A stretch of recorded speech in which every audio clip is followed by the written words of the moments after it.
Fogata, chupacabras y asesino escapado.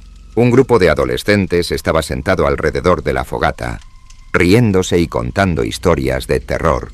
Uno de ellos dijo: ¿Quieren que les cuente sobre el chupacabras que vive en los bosques cerca del pueblo?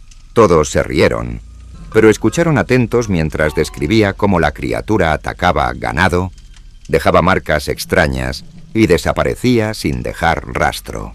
De repente, la radio que estaba sonando en la fogata interrumpió la música. Se ha escapado un paciente del manicomio del pueblo. Cuidado con cualquier extraño que vean en el bosque.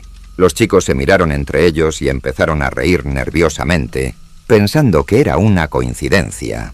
Pero mientras la historia del chupacabras continuaba, se escuchó un crujido entre los árboles. No era parte del cuento, no era la fogata, y nadie reconocía la voz que los llamaba por su nombre desde la oscuridad.